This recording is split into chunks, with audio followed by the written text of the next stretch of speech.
बताया नहीं क्या? अरे आज के लड़कों को परख लेना चाहिए, शादी वादी कर लिए पहले के नहीं। उस लड़की ने कहा नहीं नहीं, मेरा पति बहुत अच्छा है, बहुत अच्छा है। 7 दिन बाद मेरी शादी है, क्या तुम मुझे ये दोगी सिलकर? हाँ हाँ। अब बेचारी वो अपना मन लेके उसके पति की होने वाली पत्नी का लहंगा सिल रही है, सिल रही है। लो, अब वो क्या कहे? आप ये बताओ, वो क्या कहती है? चलो वो खड़ी हो जाती, जी मैं तुम्हारी पत्नी हूं, ये कैसे कर सकते हो? चलो, इससे क्या होता कि अपने पति को तो पा लेती, लेकिन पति के हाड़ मांस का करती क्या? दिल तो ना पाती ना, मन तो भटक ही गया था। कीमत इस शरीर की नहीं होती मेरी माँ, ये शरीर कीमती नहीं है। इस शरीर में, इस दिल में, इस मन में आप रखते किसे? अब मन तो दूसरी महिला में चला गया। शादी की घड़ी आई, उसने लहंगा सिल के दे दिया और शादी की उसने कहा बहन मेरे ब्याह में जरूर आना। उस लड़की को पता नहीं कि इसके पति से मेरा ब्याह होने वाला। लो भैया, ये शादी में गई और शादी में जाके देखा तो उसका पति बैठा मंडप पे, उस लड़की के संग उसकी भांवर पड़ रही है, फेरे पड़ रहे हैं, शादी वादी हो गई। जब शादी हुई, अब ये बताओ ये बोलती तो क्या बोलती? क्या बोलती? और बोलती भी तो चलो उसका पति शादी ना करता, लेकिन पता तो चल ही गया ना कि कितना चरित्रवान और कितना ईमानदार है, कितना प्यारा है, कितना प्रेम करने वाला है। स्त्री को शरीर नहीं चाहिए आपका, पुरुष को शायद स्त्री का शरीर चाहिए, लेकिन स्त्रियों को पुरुषों का शरीर नहीं चाहिए, पुरुषों का मन चाहिए, पुरुषों का हृदय चाहिए। ये बात पुरुष लोग नहीं जान पाएंगे, लिख लो आप। इस बात को जानने के लिए बहुत टाइम लगेगा, प्रेम की गली में थोड़ा घुसना पड़ेगा। ये बात हम नहीं कह रहे हैं साहब, मुंशी प्रेमचंद्र जी लिख रहे हैं। वो लड़की अपने कमरे में आई, अच्छा जिसका ब्याह हुआ वो इसकी ना दोस्त बन गई, दोस्त, फ्रेंड। तो उसने कहा मेरा लहंगा सिला है, चलो हमारा ब्याह हुआ है, वो भारत की लड़की है, चलो हम उसे लड्डू देकर आते हैं। तो वो अपने पति को लेकर उसके पास आई, दरवाजा खुलवाया इसने, दरवाजा जैसे ही खोला उसके पति के हाथ से लड्डू का डिब्बा गिर गया। अब वो क्या कहता, सामने पत्नी खड़ी है,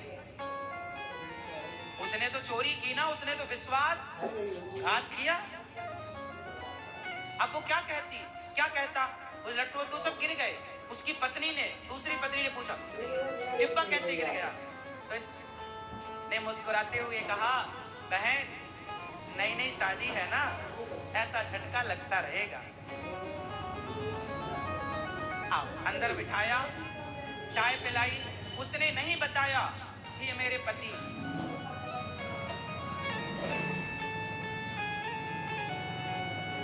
उस लड़की ने कहा बहन तुमने मेरा लहंगा सिला, मेरी शादी में आई, बहुत अच्छा लगा, देखो मेरे पति कितने अच्छे हैं। हाँ बहन तुम्हारे पति बहुत अच्छे,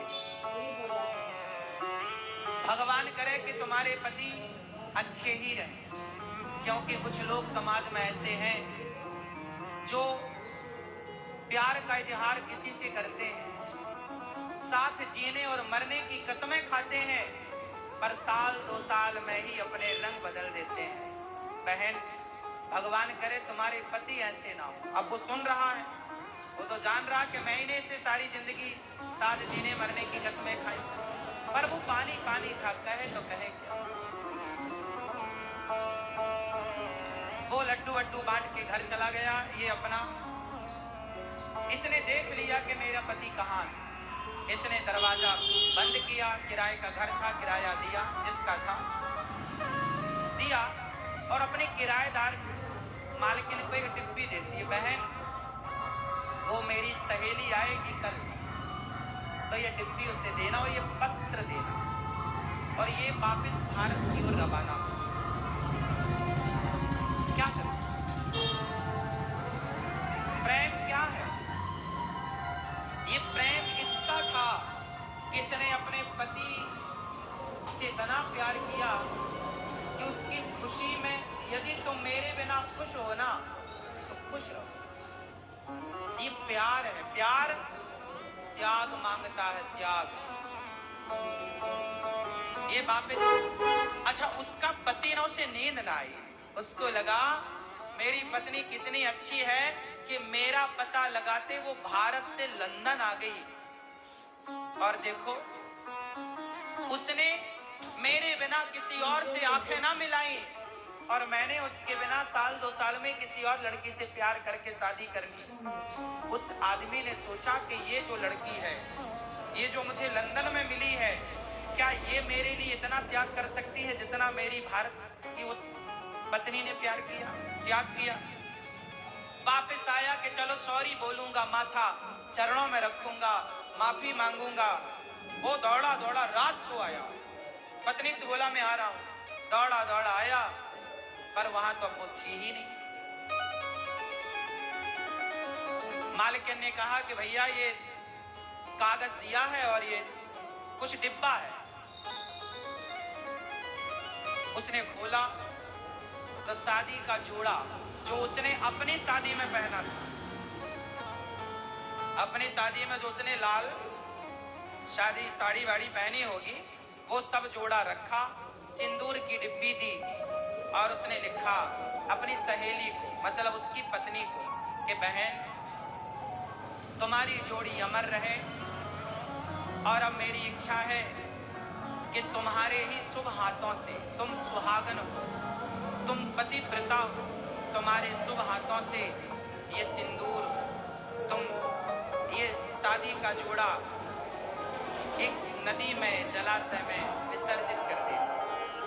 क्यों? तुम्हारा घर बस गया, तुम्हारा जीवन सुखमय रहे। अब मेरे जीवन में इस सिंदूर का कोई काम नहीं, इस शादी के जोड़े का कोई काम नहीं है। मेरे पति अब मुझे कभी ना मिल पाएंगे, मेरे पति से मेरी मुलाकात कभी ना हो पाएगी, तो मेरे इस सिंदूर को तुम विसर्जित कर दो। अब ये बात उसका पति पढ़ रहा है, पढ़ पढ़ के रो रहा है, रोता रोता याद कर रहा है। इसी के साथ मुंशी प्रेमचंद्र जी ने इस कहानी को पूरा किया। कहानी बस इतनी सी है। बस ये कहानी ये बता के चली गई कि स्त्रियां सारी जिंदगी गुजार देती हैं अपने पति की विधवा रहकर। इतिहास साक्षी है, स्त्रियां अपने पति की विधवा रहकर सारी जिंदगी गुजार देती हैं या नहीं?